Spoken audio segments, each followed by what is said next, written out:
శ్రీపాద శ్రీవల్లభ చరితామృతం 13వ అధ్యాయము ఆనందశర్మ వృత్తాంతము పఠన ఫలితము పశుసంపద పెరుగుటకు వ్యవసాయము ఫలించుట. శ్రీపాదరాజం శరణం ప్రపద్యే. ఆనందశర్మ వృత్తాంతము. నేను సుబ్బయ్య శ్రేష్ఠి నుండి అనుమతి తీసుకొని కురువపురం దిశగా ప్రయాణమును సాగించితిని. రాత్రి సమయమునకొక గ్రామమును చేరుకొంటిని. మాధుకరమునకు ఎవరింటికి పోవలెనాయని ఆలోచించుచుంటిని. తన వీధి అరుగు మీద సుఖాసీనుడై ప్రక్కనున్న వారితో సంభాషణ చేయుచున్న బ్రాహ్మణుని చూచితిని. అతని కన్నులు తేజస్వంతములై యుండెను. కనుల నిండుగా కరుణారసము చిప్పిలుచుండెను. అతడు నన్ను సాదరముగా లోనికి ఆహ్వానించి భోజనమిడెను. భోజనానంతరము అతడు ఇట్లు చెప్ప నారంభించెను. నాయనా, నన్ను ఆనందశర్మ అని అందురు. నేను గాయత్రీ మంత్రమును అనుష్ఠించుచుందును. గాయత్రిమాత కొలదిసేపటి ముందు నా అంతర్నేత్రమునకు గోచరించి దత్తభక్తుడొకడు వచ్చుచున్నాడు, అతనికి కడుపారా భోజనమిడుము. దత్తప్రభువును దర్శించినంత నీకు పుణ్యము లభించును అని చెప్పినది. ఆమె చెప్పిన ప్రకారమే జరిగినది. కడుంగడు సంతసము. అంతట నేనిట్లంటిని, అయ్యా, నేను దత్తభక్తుడనే. దత్తప్రభువుల వారు ప్రస్తుతము భూలోకములో శ్రీపాద శ్రీవల్లభనామ రూపములతో వ్యవహరించుచున్నారని విని వారి దర్శనార్థము కురువపురమునకు పోవుచుంటిని. నా పేరు శంకరభట్టు. నేను కర్ణాటక బ్రాహ్మణుడను. కణ్వమహర్షి ఆశ్రమ వివరణ. నా మాటలను విని ఆనందశర్మ నవ్వుకొనెను. అయ్యా, మా నాయన నాకు ఉపనయనము చేయు సమయమున మా ఇంటికి అవధూత ఒకరు వచ్చిరి. మా ఇంటివారు అతనికి సకల పరిచర్యలను చేసిరి. అతడు గాయత్రీ మంత్రానుష్ఠానమునకు సంబంధించిన అనేక విషయములను తెలియజేసెను. బృహత్శిలకోన అనగా ఇప్పుడు పెంచలకోన లో గల నృసింహదేవుని దర్శించమని ఆదేశించెను. మా నాయన నన్ను పెంచలకోనకు తీసుకొని పోయెను. అచ్చట నృసింహదేవుని దర్శనానంతరము తలవని తలంపుగా మా నాయన ధ్యానస్థుడయ్యెను. ఆ ధ్యానము రేయింబవలు సాగెను. నాకు భయము వేసినది. ఆకలి వేసినది. ఎవరో ఆగంతకుడు నాకు భోజనమిడెను. నన్ను తీసుకొని దుర్గమములైన అడవి దారివెంట కొండ గుహలలోనికి తీసుకొనిపోయెను. తరువాత అతడు అంతర్హితుడయ్యెను. ఆ గుహలో ఒకానొక వృద్ధ తపస్విని చూచితిని. అతని కన్నులు ప్రచండ అగ్ని గోళముల వలె నుండెను. అతడు 101 మంది ఋషులచే సేవింపబడు చుండెను. ఆ వృద్ధ తపస్వి తాను స్వయముగా కణ్వ మహర్షిననియు ఇది తన తపోభూమి అనియు తన శిష్యులందరును యువకులుగా కంపించినను అనేక వేల సంవత్సరముల వయస్సు కలవారనియు అవధూత రూపమున శ్రీదత్త ప్రభువు దర్శనము వలన మహాపుణ్యము పొందిన కారణమున ఈ తపోభూమికి రాగలుగుట సంభవించెననియు తెలిపెను. నాకు సంభ్రమాశ్చర్యములు కలిగి నోటమాట రాదాయెను. శరీరము వణుకుచుండెను. అంతట కణ్వ యోగీంద్రులిట్లనిరి. ప్రస్తుతము దత్తప్రభువులు పీఠికాపురమున శ్రీపాద శ్రీవల్లభ రూపముననున్నారు. మమ్ములను దయతో కనిపెట్టిచూడవలసినదని ప్రభువునకు మా విన్నపముగా తెలియజేయుము. నీకు శీఘ్రముగా శ్రీపాద శ్రీవల్లభ పాదుకా దర్శనము కలుగునుగాక అని ఆశీర్వదించి నా శిరస్సుపై తమ దివ్య హస్తమునుంచిరి. నేను క్షణకాలములో మా నాయన వద్దనుంటిని. మా నాయన ప్రకృతిస్థుడైన తదుపరి మేమిరువురమును మా స్వగ్రామమునకు విచ్చేసితిమి. నాకు కణ్వ మహర్షి ఆశ్రమములో కలిగిన అనుభవమును దత్తప్రభువు యొక్క నవావతారము పీఠికాపురములో ఉన్నదనడి విషయమును మా నాయనకు కూడా తెలియజేయలేదు. రాజమహేంద్రవరము దగ్గరపట్ట సాచల పుణ్యక్షేత్రము. కాలము గడచిచుండెను. కణ్వ మహర్షి ఆశీర్వాద ప్రభావము వలన నాకు ధ్యానములో తరచు పాదుకా దర్శనము అగుచుండెను. ఒక పర్యాయము మా ఇంటికి కొందరు బంధువులు వచ్చిరి. వారికి పుణ్యనదులందు స్నానములాచరించి పుణ్యక్షేత్రములు సందర్శింప అభిలాష కలిగెను. వారు మా నాయనను కూడా తమతో రమ్మనిరి. అప్పటికి నా వయస్సు 10 సంవత్సరములు. మా నాయనకు నా యందు ప్రీతిమెండు. తనతో నన్ను కూడా రమ్మనెను. నేను వల్లెయంటిని. రాన్మహేంద్రవరము గోదావరి నది యొడ్డున గల పట్టణము. మహాపుణ్యక్షేత్రము. రాన్మహేంద్రవరమునకు ఉత్తర దిశలో నుండిన కొండలమీద ఋషులు కొందరు తపస్సు చేసుకొనువారు. తూర్పు దిశలో నుండిన కొండలమీద మరీ కొంతమంది ఋషులు తపస్సు చేసుకొనువారు.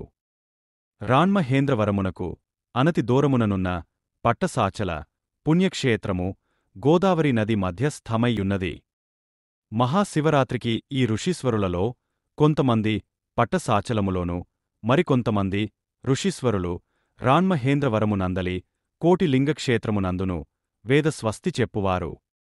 ఈ ఋషీశ్వరులు పరస్పరము మధ్యే మార్గముగా తూర్పు నుండి వచ్చువారు, పశ్చిమము నుండి వచ్చువారు, ఉత్తరము నుండి వచ్చువారు, దక్షిణము నుండి వచ్చువారు. ఎదురులపల్లి యను గ్రామమున కలుసుకొనువారు. ఈ ఎదురులపల్లి గ్రామమునకు అత్యంత సామీప్యమాయున్న మునికూడలి గ్రామమున విశ్రమించి పరస్పరము చర్చలు చేసుకొనువారు. నా అదృష్టవశమున మా నాయనతో కలిసి నేను మునికూడలి గ్రామమును దర్శించగలిగితిని. ఇది అంతయును శ్రీదత్త ప్రభువుల లీల. కలియుగములో శ్రీదత్తాత్రేయులవారి ప్రప్రథమ అవతరణ శ్రీపాద శ్రీవల్లభులు అత్యంత గహనములైన వేదాంత విషయములు, యోగశాస్త్ర రహస్యములు, జ్యోతిశ్శాస్త్ర విషయములు చర్చకు వచ్చినవి. ఈ చర్చలలో పాల్గొన్న మహామునులందరునూ ముక్తకంఠముతో శ్రీదత్త ప్రభువుల వారు శ్రీపాద శ్రీవల్లభ నామమున పీఠికాపురములో అవతరించియున్నారనియు, కలియుగములో వారిది ప్రప్రథమ సంపూర్ణ దత్తావతారమనియు చెప్పరి. భౌతికముగా వారి దర్శనము పొందుటకు వీలులేనివారు ధ్యాన ప్రక్రియల వలన తమ తమ హృదయములలోనే దర్శించగలరనియు ఈ అవతారము అత్యంత శాంతమయ, కరుణారస, పరిపూర్ణము అనియూ చెప్పిరి. అంతట మా నాయన నన్ను పీఠికాపురమునకు తీసుకొని వెళ్ళినారు. మాతో వచ్చిన పండిత బృందము పాదగయ తీర్థమునందు స్నానమాచరించి కుక్కుటేశ్వర దేవాలయము నందలి వివిధ దేవతలను దర్శించి అర్చించి అచ్చట నుండి వేదస్వస్తి చెప్పుచు శ్రీ బాపనార్యుల వారింటికి బయలుదేరీరి. శ్రీ బాపనార్యులవారు శ్రీ అప్పల రాజు శర్మగారు తమ పండిత బృందముతో వేదస్వస్తి చెప్పుచు మమ్ములను కలసికొనిరి. అది వింతయో మనోహరమైన దృశ్యము. అటువంటి దివ్య భవ్య దృశ్యములను చూచుటకూడా పూర్వజన్మలలోని సుకృత విశేషమునగాని పొందలేని విషయము. శ్రీపాదులవారి దివ్యమంగళ స్వరూపవర్ణన. మాకు అందరకును శ్రీ బాపనార్యుల ఇంట విందు భోజనములు ఏర్పాటు చేయబడినవి. అప్పటికి శ్రీపాద శ్రీవల్లభుల వారి వయస్సు 5 సంవత్సరములు మించిలేదు. పాలుగారు పసి వయస్సునందున ఆ దివ్యశిశువు అత్యంత తేజోవంతుడు, వర్చస్వి, బహురూపసి, ఆజానుబాహుడు. వారి నేత్రద్వయము నుండి అనంతమైన ప్రేమ, కరుణ మహాప్రవాహముగా బయల్వెడలు చుండెను. నేను వారి శ్రీపాదములను స్పృశించగా వారు తమ అభయహస్తమును నా తలపైనుంచిరి. జన్మ జన్మాంతరములందునను నా అనుగ్రహము నీపై ఉండును. నీవు కడపటి జన్మమునందు వెంకయ్య నామముతో అవధూతవై నిరతాగ్నిహోత్రివై అకాలము సంభవించినప్పుడు వర్షములను కురిపింప సమర్థుడవై సాంసారిక జనుల ఈతిబాధలను తీర్ప సమర్థుడవై వెలుగొందు దువుగాక అని ఆశీర్వదించిరి. అంతట వారిని నేనిట్లంటిని. శ్రీపాదుల వారి లీలలు ఆలకించుకొలదిని చిత్ర విచిత్రములుగానున్నవి. గాయత్రీ మంత్ర సాధనలలోని రహస్యములను ఎరిగింప ప్రార్థన. గాయత్రీ మంత్ర సర్వాక్షర మహిమ వర్ణన ఆనంద శర్మ ఇట్లు వివరించెను. గాయత్రీ శక్తి విశ్వవ్యాప్త శక్తి. ఆ శక్తితో సంబంధమును స్థాపించుకొనిన ఎడల సూక్ష్మ ప్రకృతి స్వాధీనమగును. దాని వలన భౌతికము, మానసికము, ఆత్మకు సంబంధించిన క్షేత్రములలోని అన్ని సంపత్తులను పొంద వీలు కలుగును. శరీరము నందలి విభిన్న అంగముల నుండి నాడులు శరీరమందంతటను వ్యాపించియుండును. కొన్ని నాడులు కలిసిన ఎడల గ్రంథియని పిలువబడును. మానవ శరీరము నందలి వివిధ గ్రంథుల యందు వివిధ శక్తులు నిబిడీకృతమైయుండును. జపయోగమునందు నిష్ఠులైనవారు ఆయా మంత్రములను ఉచ్చరించుట వలన ఆయా గ్రంథుల యందు నిబిడీకృతమైన శక్తులు వ్యక్తీకరించబడుచుండును. ఓం అనుదానిని ఉచ్చరించినప్పుడు శిరస్సుపైన 6 అంగుళముల ప్రాంతమునందును, బూహ అనుదానిని ఉచ్చరించినప్పుడు కుడి కన్నునకు పైన 4 అంగుళముల ప్రాంతమునందును, భువ అనుదానిని ఉచ్చరించినప్పుడు మానవుని త్రినేత్రముపైన 3 అంగుళముల ప్రాంతమునందును, స్వహ అనుదానిని ఉచ్చరించినప్పుడు ఎడమ కన్నునకు పైన 4 అంగుళముల ప్రాంతమునందును శక్తి జాగృతమగును. ఆజ్ఞాచక్రము ప్రాంతమునందున తాపిని అను గ్రంథి యందు నిబిడీకృతమయ్యున్న సాఫల్య శక్తిని జాగృతము చేయుటకు సా అనుదానిని ఉచ్చరించినప్పుడు ఎడమ కన్ను యందున్న సఫలత అను గ్రంథి యందు నిబిడీకృతమయ్యున్న పరాక్రమము అను శక్తిని జాగృతము చేయుటకు వి అనుదానిని ఉచ్చరించినప్పుడు కుడి కన్ను యందున్న విశ్వ అను గ్రంథి యందు నిబిడీకృతమయ్యున్న పాలన అను శక్తిని జాగృతము చేయుటకు తుహ అనుదానిని ఉచ్చరించినప్పుడు ఎడమ చెవి యందున్న తుష్టి అను గ్రంథి యందు నిబిడీకృతమయ్యున్న మంగళకరము అను శక్తిని జాగృతము చేయుటకు వ అనుదానిని ఉచ్చరించినప్పుడు కుడి చెవి యందున్న వరద అను గ్రంథి యందు నిబిడీకృతమయ్యున్న యోగము అను శక్తి యొక్క సిద్ధి కొరకు రే అనుదానిని ఉచ్చరించినప్పుడు నాసికా మూలమునందున్న రేవతి అను గ్రంథి యందు నిబిడీకృతమయ్యున్న ప్రేమ అను శక్తి యొక్క సిద్ధి కొరకు నీ అనుదానిని ఉచ్చరించినప్పుడు పై పెదవి యందున్న సూక్ష్మ అను గ్రంథి యందు నిబిడీకృతమయ్యున్న గణ అను సంజ్ఞగల శక్తిని జాగృతము చేయుటకు యం అనుదానిని ఉచ్చరించినప్పుడు క్రింది పెదవి యందున్న జ్ఞాన అను గ్రంథి యందు నిబిడీకృతమయ్యున్న తేజము అను శక్తిని జాగృతము చేయుటకు బర్ అనుదానిని ఉచ్చరించినప్పుడు కంఠమునందున్న బర్గ అను గ్రంథి యందు నిబిడీకృతమయ్యున్న రక్షణ అను శక్తిని జాగృతము చేయుటకు గో అనుదానిని ఉచ్చరించినప్పుడు కంఠకూపమునందున్న గోమతి అను గ్రంథి యందు నిబిడీకృతమయ్యున్న బుద్ధి అను శక్తి యొక్క సిద్ధి కొరకు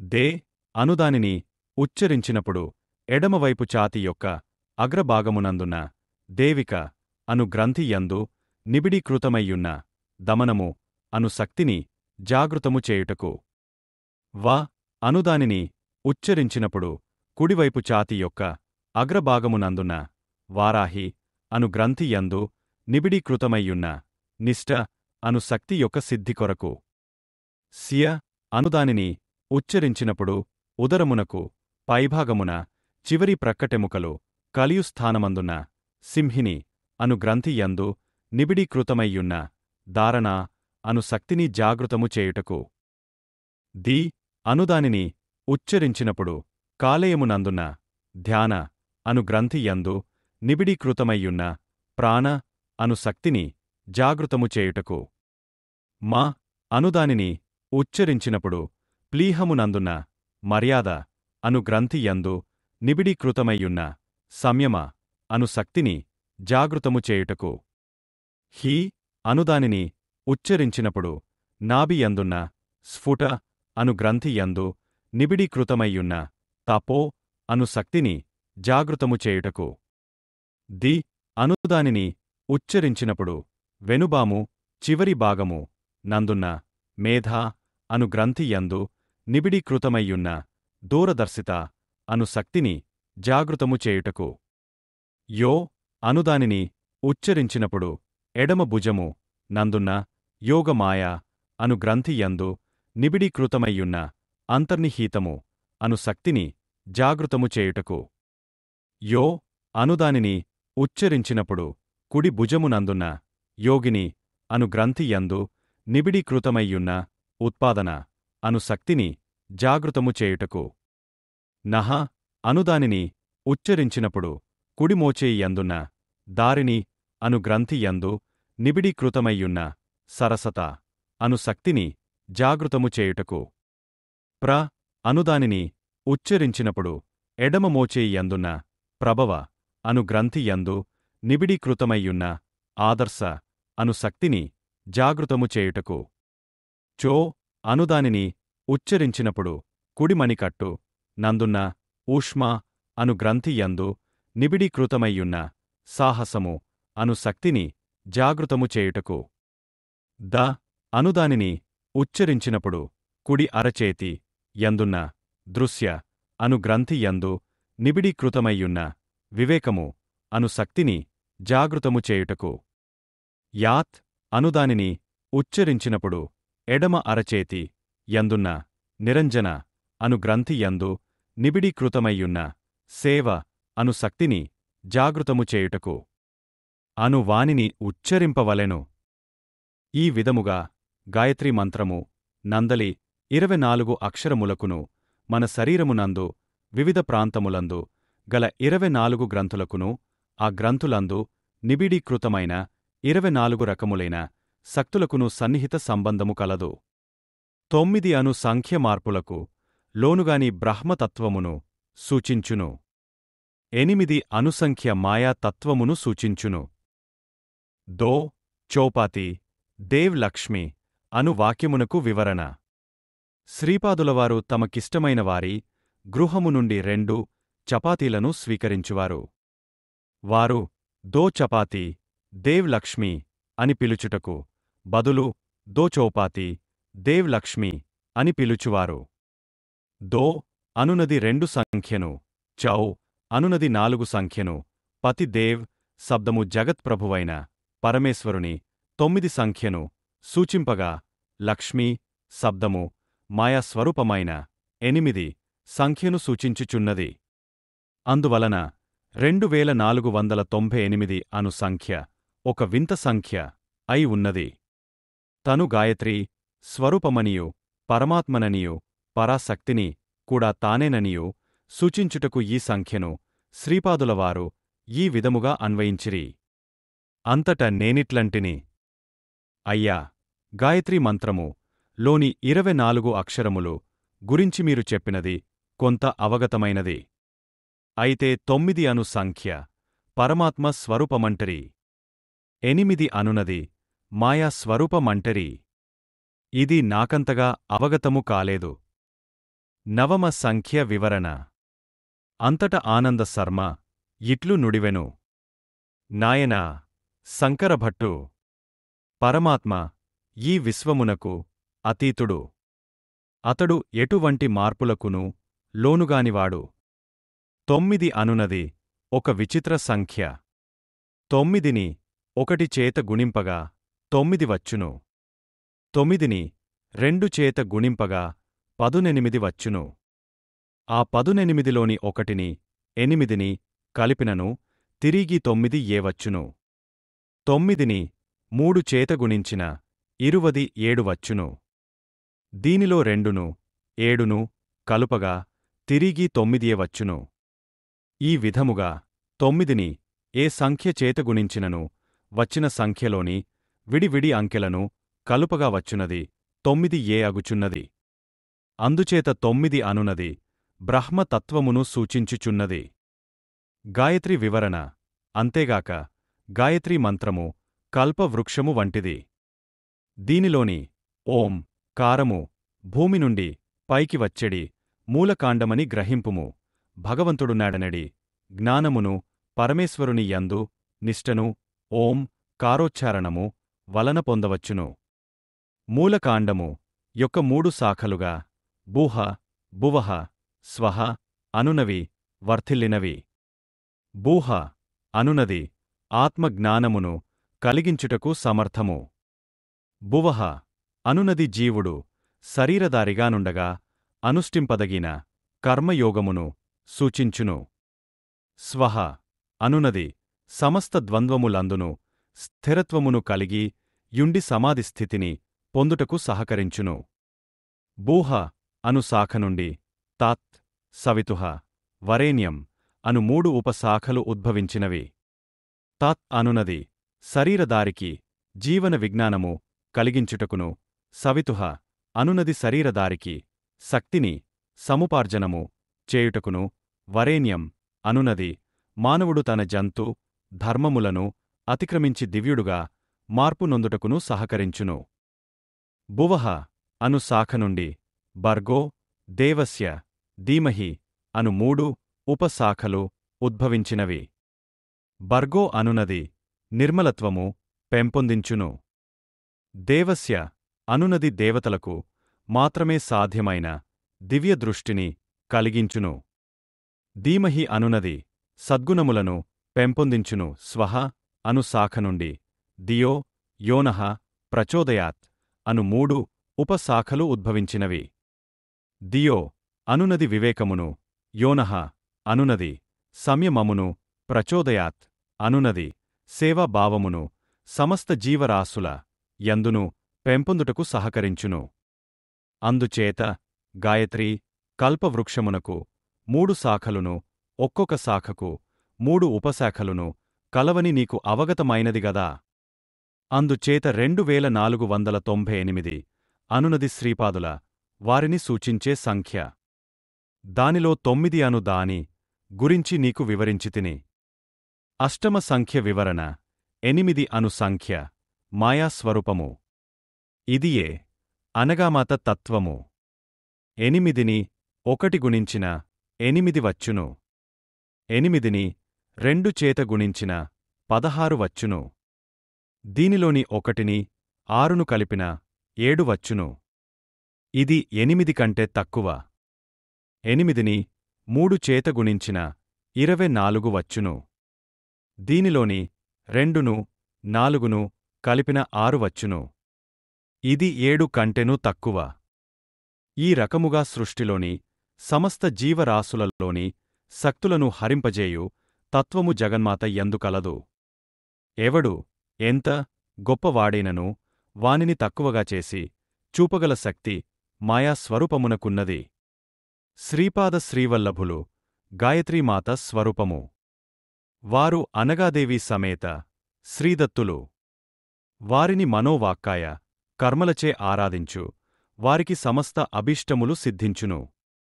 గాయత్రీమాత యందు ప్రాతఃకాలమున హంసారుడ అయిన బ్రాహ్మీ శక్తి, మధ్యాహ్నకాలమందు గరుడారుడ అయిన వైష్ణవీ శక్తి, సాయం సమయము నందు వృషభారుడ అయిన సాంభవీ శక్తియు నుండును. గాయత్రీ మాంత్రాధిష్టాన దేవత సవితాదేవి.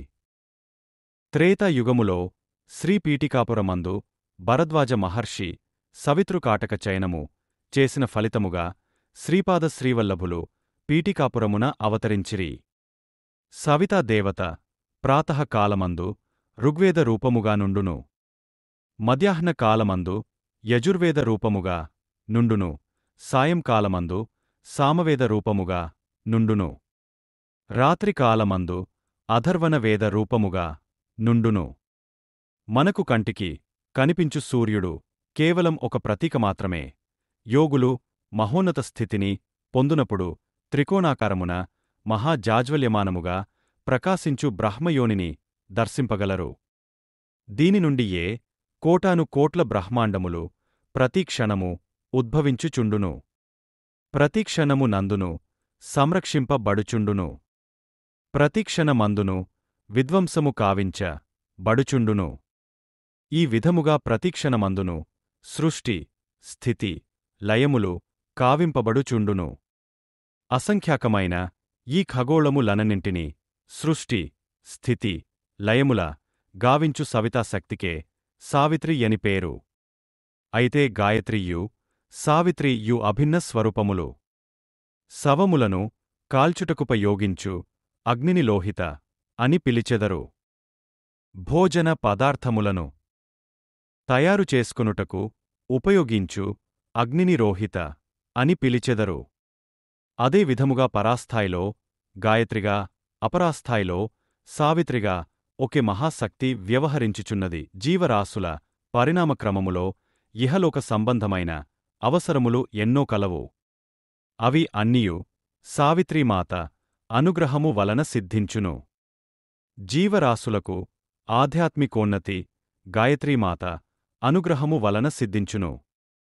ఇహలోకమునందు సకల సుఖ భోగములను అనుభవించుటకును, పరలోకమునందు విముక్తస్థితి యందు దివ్యానందమును అనుభవించుటకును సమన్వయము కావలసి ఉన్నది. శ్రీపాదుల శ్రీచరణాశ్రితులకు ఇహపర లాభములు రెండునూ సిద్ధించును. తక్కిన దేవతారాధనలకును శ్రీ దత్తారాధనమునకును గల వ్యత్యాసము ఇదియే. నాకు శ్రీ ఆనంద శర్మ మహాశయులు సెలవిచ్చినది ఎంతయో అపూర్వముగా నుండెను. అంతట నేనిట్లంటిని, మహాబాగా మీరెంతయో ధన్యులు.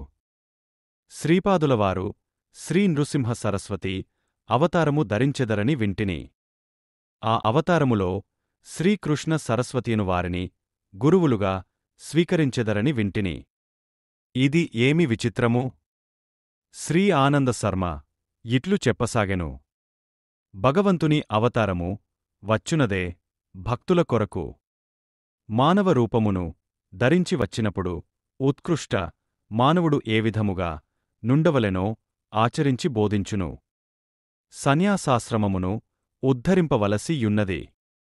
తను సన్యాసి కావలెనన్న తనకు కూడా ఒక గురువు కావలెను. ఆ గురువు బహు యోగ్యుడై యుండవలెను. సాక్షాత్తు అవతార పురుషునికి గురువు కాగల యోగ్యత కోటిలో ఏ ఒక్కొక్కరికో ఉండును. అవతార పురుషుడు జన్మించిన వంశములో 80 తరముల వారు అవతరించెదరు. ఆ వంశమునందు విశేష పుణ్యము రాసులు రాసులుగా పడియుండవలెను. అదే విధముగా అవతార పురుషునకు గురువుగా నుండెడి వ్యక్తి వంశము కూడా పరమ పవిత్రముగా నుండవలెను. తాటంకపురమున అనగా ఇప్పుడు తనుకు వాజపేయ యాజులవారి వంశమునందు మాయనాచార్యుడను మహనీయుడు జన్మించెను. అతని భార్య పేరు శ్రీమతి. వారు పుణ్య దంపతులు. వారు దరిమిల నందికొట్కూరు ప్రాంతములందలి మంగళాపురమునందు జీవించసాగిరి. వారికి మాధవుడు సాయనుడు భోగినాథుడను వారు జన్మించిరి. సనాతన ధర్మము నుద్ధరించుటకు మాధవుడు విద్యారణ్యుడైనాడు. మహాతపస్సంపన్నులైన బాపనార్యులు సూర్యమండలము నుండి శ్రీశైల మల్లికార్జున లింగమునందు శక్తిపాతమునరించిరి. వాస్తవమునకు శ్రీదత్తులవారి శ్రీచరణములు శ్రీపర్వతముపై అవతరించినవి. శ్రీపాదుల వారి శ్రీచరణములు శ్రీపర్వతముపై అవతరించుట ఎంతయో అద్భుతమైన విషయము. పర్వతము పేరు శ్రీదత్త ప్రభువు చరణములు శ్రీచరణములు. ఈ నవావతారమునకు శ్రీపాద శ్రీవల్లభ నామము ఎంతయో తగియున్నది. బాపనార్యులవారి వంశమునకును మాయనాచార్యులవారి వంశమునకును ఎన్నియో తరముల నుండి సంబంధ బాంధవ్యములు కలవు. మల్లాదివారింట ఆడబడుచు జన్మించిన వాజపేయ యాజులవారి కోడలనియు, వాజపేయ యాజులవారింట ఆడబడుచు జన్మించిన మల్లాదివారి కోడలనియు చమత్కారముగా అనుకొనెడివారు. అయితే బాపనార్యులు తమ కుమార్తె సకల సౌభాగ్యవతి సుమతి మహారాణిని వాజపేయ యాజుల వారింటి కోడలిగా చేయలేదు. విధి ప్రేరితులై అగోచరమైన దివ్య సంకల్పము వలన గండికోట అప్పల రాజశర్మగారికిచ్చి వివాహము చేసిరి. సాక్షాత్తు దత్తప్రభువులు శ్రీపాద శ్రీవల్లభులుగా జన్మించి తమ మాత మహులతో రక్త సంబంధము కలిగిన వాజపేయ యాజుల వారిని కూడా తరింపజేదలచి మాధవాచార్యుని తన వద్దకు ఆకర్షించిరి. మాధవాచార్యుల వారికి శ్రీపాదులవారి యందు వాత్సల్య భావము పెల్లుబికినది. మాధవాచార్యులు విద్యారణ్య మహర్షిగా పరిణామము చెందిరి. వారి శిష్యులు మలయానందులు. వారి శిష్యులు దేవతీర్థులు. వారి శిష్యులు యాదవేంద్ర సరస్వతులు. వారి శిష్యులు కృష్ణ సరస్వతులు. శ్రీ విద్యారణ్యులకును కృష్ణ సరస్వతులకును మధ్య ముగ్గురు కలరు. శ్రీ విద్యారణ్యులే కృష్ణ సరస్వతిగా అవతరించి శ్రీపాదులవారి తరువాత అవతారమునందు గురువులుగా నుందురు. శ్రీ విద్యారణ్యులు భవిష్యత్తులో తన సోదరుడైన సాయనాచార్యుని వంశమందు గోవింద దీక్షిత నామమున జన్మించి రాజర్షి యై తంజావూరు మహామంత్రి కాగలరు. ఇది శ్రీపాదుల వారి దివ్యవచనము. శ్రీపాదులవారు నిత్య సత్యవచనులు. ఒక పర్యాయము సుమతి మహారాణి శ్రీపాదులవారికి స్నానము చేయించుచుండెను. ఇంతలో పైండా వెంకటప్పయ్య శ్రేష్ఠిగారు అచ్చటకు విచ్చేసిరి. వారిని చూచి శ్రీపాదులవారు, తాతా, మనది మార్కండేయ గోత్రమా అని ప్రశ్నించిరి. వారు బదులివ్వక శ్రీపాదులవారి ముద్దుగొలుపు మాటలకు శ్లేషార్థమునకు నవ్వుకొనిరి. వాస్తవమునకు శ్రీపాదులవారు భారద్వాజ గోత్రీకులు. పైండా వెంకటప్పయ్య శ్రేష్ఠి గారిది మార్కండేయ గోత్రము. తను భావనాపరముగా వెంకటప్పయ్య శ్రేష్ఠి గారికి కూడా దోహిత్రుడనే అను విషయమును నర్మగర్భితముగా చెప్పిరి. ఇంతలోనే సుమతిమాత స్నానానంతరము మార్కండేయునంతటి ఆయుష్మంతుడవు కావలే అని నీళ్లను గుండ్రముగా త్రిప్పి ఆశీర్వదించినది. మార్కండేయుడు 16 సంవత్సరముల వరకు మాత్రమే ఆయుష్షు గలవాడు. శివానుగ్రహమున చిరంజీవి అయినాడు. తను 16 వర్షముల పర్యంతము మాత్రమే తల్లిదండ్రుల వద్ద నుండెదనని నర్మగర్భితముగా సూచించెను. 16 సంవత్సరముల వయస్సు తరువాత మార్కండేయుడు మహర్షి యై గృహత్యాగము చేసి చిరంజీవి అయినాడు. శ్రీపాదులవారుకూడా 16 సంవత్సరముల వరకు మాత్రమే తల్లిదండ్రుల వద్దనుండి తరువాత జగద్గురువైనారు. తాను తన శరీరమును గుప్తమొనరించెదననియు తన ఈ శరీరమునకు చిరంజీవిత్వముండుననియు ఇప్పుడు మనము చూచు శ్రీపాద శ్రీవల్లభ రూపమేదైతో ఉన్నదో అదే స్వరూపములో అత్రి అనసూయలకు కుమారుడుగా గతములో అవతరించితిననియు పదే పదే చెప్పియున్నారు. శ్రీపాదుల వారి వివిధ రూపములు. శ్రీపాదులవారు తమ యోగశక్తిని బహిర్ముఖముగావించి స్త్రీ రూపముననున్న తమ యోగశక్తితో సహా దర్శనమిచ్చెడివారు. ఇది ఎంతయో అపూర్వమైన విషయము. కుండలిని శక్తిని ఈ విధముగా స్త్రీ స్వరూపముగా బహిర్ముఖ మొనర్చుట కేవలము శ్రీదత్త ప్రభువులకే చెల్లును. 16 సంవత్సరముల వయస్సులో నుండు ఆ నవయౌవన దంపతీ రూపమును బాపనార్యులును రాజమాంబయును శ్రీపాదుల వారి జననీ జనకులును నరసింహవర్మ దంపతులును వెంకటప్పయ్య శ్రేష్ఠి దంపతులును మరికొంతమంది దర్శించిరి. వారిరువురికి వివాహము చేయ సంకల్పించిన తల్లిదండ్రులకు కేవలము నిరాశమాత్రమే ఎదురయ్యెను. తాము భవిష్యత్తులో దివ్యదంపతీ రూపమున దర్శనమీయ సంకల్పించిరనుటకు ప్రప్రథమమున వారు అవధూత రూపమున సుమతీమాతకు దర్శనమిచ్చినప్పుడే సూచించిరి. అవధూత సుమతీమాతతో ఇట్లనిరి: అమ్మా, నీ కుమారుడు 16 సంవత్సరముల వరకు మీ వద్దనుండును. వానికి వివాహము చేయ సంకల్పించిన వినడు సరిగదా గృహత్యాగము చేసి వెడలిపోవును. అందుచేత అతని మనోభిష్టము ననుసరించి నడుచుకొనవలసినది. శ్రీ అనగాదత్తులు ఆది దంపతులు. వారికి చావు పుట్టుకలు లేవు. వారు సదా లీలావిహారులు. వారు శ్రీపాద శ్రీవల్లభ రూపమునను శ్రీ నరసింహ సరస్వతి రూపమునను స్వామి సమర్థుల రూపమునను అర్ధనారీశ్వరులై యుందురు. ఇది దైవరహస్యము. మండలకాల అర్చన మరియు శ్రీపాద శ్రీవల్లభ చరితామృత పారాయణ వల్ల కలుగు ఫలము. శ్రీపాదులవారు గణేశ చతుర్థిన అవతరించుటలో ఒక గొప్ప విశేషమున్నది. లాభుడు శ్రీ గణేశుని పుత్రుడు. ఒకానొక కల్పములో ఒకానొక యుగమున అతడే లాభాద మహర్షి అని పేరుగాంచెను. అతడే శ్రీకృష్ణావతార సమయమున నందుడై జన్మించెను. లాభుడే శ్రీపాద శ్రీవల్లభావతారమున శ్రీపాదుల వారికి మాతామహుడై జన్మించెను. తన భక్తుల యొక్క సమస్త విఘ్నములను పోగొట్టదలంచి తమ చైతన్యములో విఘ్నేశతత్వమును స్థిరముగా నిలుపుకొని శ్రీపాదులు అవతరించిరి. వారు చిత్తా నక్షత్రమందు అవతరించిరి. దీనికి 27వ నక్షత్రమైన హస్త నక్షత్రమందు కురువపురమునవారు అదృశ్యులేరి. తమ జాతకము ప్రకారము 27 నక్షత్రములందును సంచరించు నవగ్రహముల వలన కలుగు అనిష్ట ఫలములు తొలగపోవుటకు శ్రీపాదులవారి భక్తులు మండల దీక్షను వహించవలెను.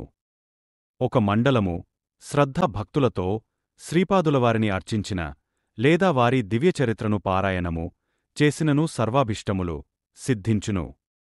మనోబుద్ధి చిత్తాహంకారములు ఒక్కొక్కటి దశ దిశలలో తమ స్పందనలను ప్రకంపనలను వెలువరించుచుండును. అనగా వాటి ప్రకంపనలు విడివిడిగా 40 దిశలలో వెలువడుచుండును. ఈ 40 దిశలలోని ప్రకంపనలను అరికట్టి శ్రీపాదులవారి వైపు మళ్లించిన అవి శ్రీపాద శ్రీవల్లభ చైతన్యమున చేరును. అచ్చట అవి తగురీతిన సంస్కరింపబడి యోగమైన స్పందనలుగా మార్పునొంది తిరిగి సాధకుని చేరును. అప్పుడు సాధకుని ధర్మబద్ధమైన అన్ని కోరికలును సిద్ధించును. నాయనా శంకరభట్టు, నీవు శ్రీపాదులవారి చరితమును లిఖింపగలవని అంతర్దృష్టితో తెలుసుకొంటిని. లోకములో వ్యవహారములోనున్న పారాయణ గ్రంథములలో రచయిత యొక్క వంశావళి వివిధ స్తోత్రములు వగైరా ఉండును. నీవు వ్రాయు ప్రభుచరిత్రమున నీ వంశావళి వర్ణనము అనవసరము. ప్రభువులను ధ్యానించి నీ అంతర్నేత్రములో శ్రీపాదులవారిని నిలుపుకొని అందరికిని సులభముగా అర్థమగురీతిలో రచింపుము. అప్పుడు శ్రీపాదులవారి చైతన్యము నీ లేఖిని నుండి ఏది వెలువరించిన అది మాత్రమే సత్యము కాగలదు. ఆ రకమైన స్ఫూర్తిలో వ్రాయబడు గ్రంథములకుగాని ఉచ్చరింపబడు మంత్రములకుగాని ఛందోబద్ధత ఉండవలసిన అవసరము లేదు. కొంతమంది మహాభక్తులు తమకు దైవ సాక్షాత్కారమైనప్పుడు వారి స్థానిక భాషలో వ్యావహారికములలోని పదములలో స్తోత్రము చేసిరి. వారు సాధారణ వ్యాకరణ నిబంధనలను కూడా అతిక్రమించిరి. అయినను ఆ స్తోత్రములను ఆ విధముగనే పఠింపవలెను. ఛందోబద్ధముగా నుండవలెను గదాయని మార్పు చేసినచో అనుకున్న ఫలము లభింపదు. భక్తుని యొక్క ఏ పదజాలములో భగవానుడు సంతుష్టుడై వరములనిచ్చెనో ఆ పదములలో భగవానుని అనుగ్రహ శక్తియుండును.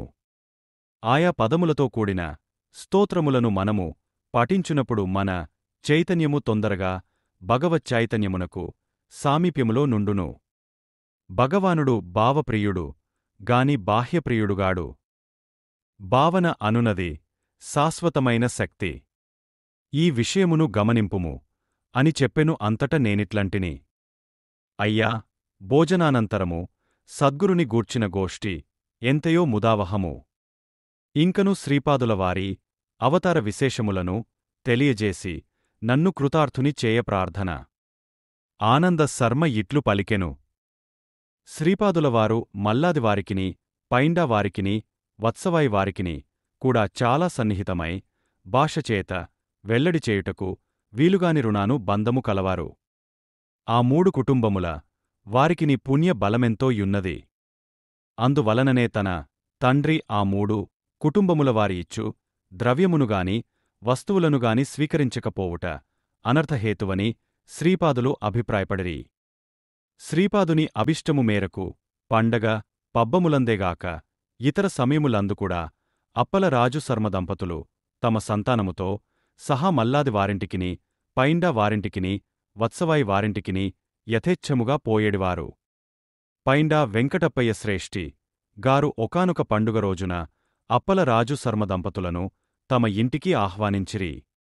శ్రీపాదులవారిని తమ ఓడిలో కూర్చోబెట్టుకుని తూగుటుయాలలో శ్రీ వెంకటప్పయ్య శ్రేష్ఠి గారు ఓగుచుండిరి. ఆ రోజున శ్రేష్ఠి గారెంతయో గంభీరముగా నుండిరి. దానికి కారణమున్నది. పీఠికాపురములో ఒక ప్రసిద్ధుడైన జ్యోతిష్కుడు ఉండేవాడు. అతడు ఓడ్ర దేశమునకు పోయి జ్యోతిషము నభ్యసించెను. అతడు చెప్పిన జ్యోతిషము పొల్లు అయిన దాఖలాలు లేవు. అతడు అతి ఖచ్చితముగా ప్రాణప్రయాణ సమయమును సూచించగలడు. అతడు ఫలాన రోజున ఇన్ని గడియల ఇన్ని విగడియలకు హృదయ సంబంధ రోగముచే శ్రేష్ఠి పంచత్వము నొందునని చెప్పెను. కొన్ని ఔషధ మొక్కలకు గ్రహములకు నక్షత్రములకు, కొన్ని పవిత్ర వృక్షములకు, యోగ ప్రక్రియలకు సన్నిహిత సంబంధము కలదనియూ, తానొక ఔషధరాజమును, తాయెత్తును ఇచ్చెదననియూ, దానివలన అపమృత్యు దోషము హరించుననియూ, అప్పల రాజు శర్మను వదలి, తనను తమ కుల పురోహితునిగా చేసుకునవలసినదియూ చెప్పెను. ఈ విధానమునకు శ్రేష్ఠి నిరాకరించెను. నా జ్యోతిషము తప్పిన ఎడల నేను శిరోముండనము చేయించుకొని గార్దబముపై ఊరేగెదననియూ ఆ జ్యోతిష్కుడు ప్రతిజ్ఞ చేసెను. విషయము అప్పలరాజు శర్మకును బాపనార్యులకును నివేదింపబడెను. బాపనార్యులు జటిలమైన గణితము చేసి దైవిక శక్తి పనిచేసివాని అపమృత్యువు పరిహరింపబడునని సూచించెను. అప్పలరాజు శర్మ కాలాగ్నిసమనుని పూజించి తీర్థమును ప్రసాదముగా నిచ్చెను. సుమతిమాత ప్రసన్నవదనయే పైండా వారింటిలో అభ్యంగ స్నానమాచరించి ఆడబిడ్డ హోదాలో పట్టుపుట్టములు ధరించి పైండా వారిచ్చిన నగలు ధరించి తన చిన్న నాయనగా భావించు శ్రేష్ఠి వద్దకు వచ్చెను. ఇంతలో శ్రేష్ఠికి హృదయమునందు బాధ కలిగి అమ్మా అని పిలిచెను. దగ్గరనేయున్న సుమతిమాత నాయనా, నన్ను పిలిచితివా యని పరుగునవచ్చి దివ్యమంగళ స్వరూపమైన శ్రీహస్తముతో శ్రేష్ఠి హృదయమును స్పృశించెను. శ్రేష్ఠి ఒడిలోనున్న శ్రీపాదులవారు పో అని గట్టిగా అరచిరి. శ్రేష్ఠి ఇంట ఒక ఆబోతు ఉండెను. వెంటనే అది గీలగీల తన్నుకొని కొన్ని క్షణములలో అసువులు బాసెను. శ్రేష్ఠి రక్షింపబడెను. ఈ విషయము జ్యోతిష్కునకు తెలిసెను. అతడు వెంటనే శ్రేష్ఠి ఇంటికి పరుగు పరుగున వచ్చెను. త్రుటిలో తన అమోఘజోస్యము తప్పిపోయినందులకు అతడు లోలోన ఎంతో దుఃఖించెను. జ్యోతిష్కునితో శ్రీపాదులవారు నీవు జ్యోతిష్కుడవే, చాలా గొప్ప పరిశ్రమ చేసినవాడవే, కాదనను. జ్యోతులన్నిటికీ జ్యోతినైన నేనుండగా శ్రేష్ఠికి మృత్యుభయమేలా? నీవు శిరోముండనము చేయించుకొని గార్దభముపై ఊరేగ నక్కరలేదు. నీవు పశ్చాత్తప్తుడవైన చాలును. నీ తండ్రి తను జీవించియుండగా శ్రేష్ఠివద్ద అప్పు తీసుకొనెను. అతడు ఆ అప్పును తీర్చివేసితినని అబద్ధమాడెను. ఆ అబద్ధము కూడా గాయత్రీ సాక్షిగా చెప్పెను. దాని ఫలితముగా మీ తండ్రి శ్రేష్ఠి ఇంట ఆబోతుగా జన్మించెను. శ్రేష్ఠి ధర్మాత్ముడు గనుక ఆబోతునకు సమృద్ధిగా మేత పెట్టుచుండెను. హీనజన్మ నొందిన నీ తండ్రికి ఉత్తమ జన్మను నేను ప్రసాదించితిని. అపమృత్యువాత పడనున్న శ్రేష్ఠి యొక్క కర్మఫలమును ఆబోతునకు బదలాయించితిని. నీవు ఈ ఆబోతునకు దహన సంస్కారములునరించి అన్న దానము చేయుము. నీ తండ్రికున్న కర్మఫలము నశించును, ఉత్తమ గతి కల్గును అని పలికిరి. శ్రీపాదులవారి ఈ వచనముల ప్రకారమే ఆ జ్యోతిష్కుడు నడచుకొనెను. నాయనా శంకరభట్టు శ్రీపాదులవారు అనేక పద్ధతులలో ప్రాణరక్షణ చేసెదరు. ఒక్కొక్క పర్యాయము రాబోవు జన్మలోని కొంత ఆయుష్షును తగ్గించి ఈ జన్మలో ఆయుష్షును పెంచగలరు. లేదా కర్మ ఫలితములను బదలాయించు పద్ధతిలో శ్రేష్ఠికి జరిగినట్లు చేయగలరు. శ్రేయోభిలాషి అయిన ఒకని ఆయుష్షు నుండి ఆ వ్యక్తికి ఆయుష్షు పెంచగలరు. అసాధారణ పద్ధతిలో మృత్యువునే శాసించి ఆయుర్దాయము నీయగలరు. శరీరములో తరుగుదలను పెరుగుదలను నిలుపుదల చేసి యోగి ప్రాణశక్తిని తన అదుపులో ఉంచుకొనును. శ్రీపాదులు యోగ సంపూర్ణ అవతారులు. వారికి అసాధ్యమనునది లేదు. ఉచ్ఛ్వాస నిశ్వాసముల గతిని విచ్ఛేదనం చేయుటవలన ముక్తిని సాధించుట సులభతరము. క్రియాయోగి తన ప్రాణశక్తిని ఆజ్ఞ, విశుద్ధ, అనాహత, మణిపుర, స్వాధిష్టాన, మూలాధార చక్రములను చుట్టి పైనుంచి క్రిందికి, క్రిందినుంచి పైకి పరిభ్రమించునట్లు చేస్తాడు. ఒక్క క్రియకు పట్టే కాలము ఒక సంవత్సరంలో జరిగే ప్రకృతి సహజమైన ఆధ్యాత్మిక వికాసమునకు సమానమవుతుంది. నాయనా, అహోరాత్రములోని 3/4 సమయంలో 1000 క్రియలు జరిగితే కేవలం 3 సంవత్సరముల కాలంలో సహజ ప్రకృతి ద్వారా 10 లక్షల సంవత్సరములలో వచ్చే పరిణామం వస్తుంది. పురాణములలో అనేక వేల సంవత్సరాలు తపస్సు చేసిన యోగుల గురించి చెప్పేటప్పుడు ఆ కాలం సహజంగా ప్రకృతికి పట్టే పరిణామకాలమని అర్థం చేసుకోవాలి. అంటే ఆయా యోగులకి పట్టే వాస్తవ కాలం వేరుగాను, ఆ పరిణామం ప్రకృతి సిద్ధంగా రావడానికి పట్టేకాలం వేరుగాను అర్థం చేసుకోవాలి. బ్రహ్మదేవుడు ప్రతి జీవికి ఆయుర్దాయాన్ని ఇచ్చి శ్వాస ప్రశ్వాసలని నిర్ధారిస్తాడు. అంతేగాని ఇన్ని సంవత్సరాలుగా నిర్ణయించడు. క్రోధం, ఆవేశం వంటి దుర్లక్షణాలు ఉన్నప్పుడు శ్వాస ఎక్కువగా ఖర్చవుతుంది. తద్వారా ఆయుర్దాయం తగ్గుతుంది. మనశ్చాంచల్యం కలిగిన కోతి చాలా ఎక్కువ శ్వాసలు తీసుకుంటుంది. 300 సంవత్సరాలు జీవించగలిగే తాబేలు ఒక నిర్దిష్ట కాలంలో కోతి తీసుకునే శ్వాసలలో 8వ వంతు మాత్రమే తీసుకుంటుంది. ఆనంద శర్మ. సద్గోష్ఠి వలన నేనెంతో జ్ఞానవంతుడను అయినాను. ఉదయాన్నే కాలకృత్యాలను తీర్చుకుని ఆనంద శర్మ అనుజ్ఞ తీసుకుని శ్రీపాద శ్రీవల్లభుల దర్శనార్థం కురువపురం వైపుకు బయలుదేరితిని. శ్రీపాద శ్రీవల్లభులకు జయము జయము. Please like, share and subscribe, also comment.